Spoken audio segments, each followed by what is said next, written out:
माननीय तुकाराम मुंढे साहेबांचं मी नेहमी अभिनंदनही करते, कौतुकी करते आणि त्यांचे आम्ही आभार मानते. कारण सर्वसामान्य जनतेला आता कळून चुकले की आम्ही रोज किती विष घेत होतो, किती प्रदूषणयुक्त खात होतो.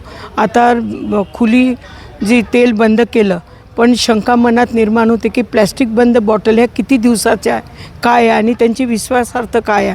कारण प्लॅस्टिक हे शरीरासाठी घातक असताना कॅन्सरसारखे आजार बळावत आहे असं आम्ही एकीकडे वाचत आहोत.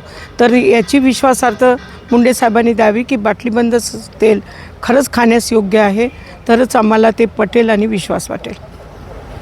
तेलाची भूमिका घेतली ही स्वागतार्थ आहे. मात्र शुद्ध तेलाच्या माध्यमातून जे खुलं तेल मिळून राहिलं होतं त्या तेलावरती सुद्धा शासनाने किती आजपर्यंत कारवाया केल्या आहे. या कारवाया न केल्या कारणाने जनतेला अशुद्ध तेल खावं लागलं.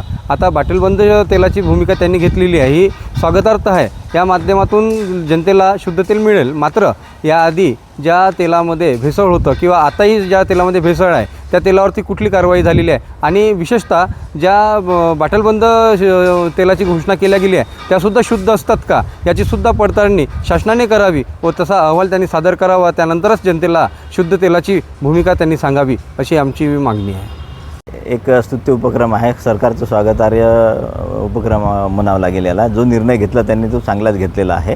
कारण खुल्या तेलात आपण जर पाहतो म्हटलं तर काहीही भेसळ करू शकतो विकणारा. तर आरोग्याच्या दृष्टीने हा खूप चांगला निर्णय घेतलेला आहे बंद बाटली तेलाचा. पण एक याच्यात दुसराही विचार करावा लागेल. जो मजूर वर्ग आहे, जो रोज पैसे कमाई करून रोज अन्नधान्य विकत घेणारा जो वर्ग आहे, जो 10-20 रुपयाचं तेल घेतो, तो कुठून घेणार आहे. त्याचा इतकं काहीतरी शासनाने यावर उपाययोजना करायला पाहिजे. एक छोटे छोटे पाऊस तरी त्यांनी याच्यात करायला पाहिजे. जसं बंद बाटल यांनी केलेलं आहे तसंच एक छोटे पॉकेट सिस्टममध्ये काहीतरी त्यांच्यासाठी सुद्धा केलं पाहिजे.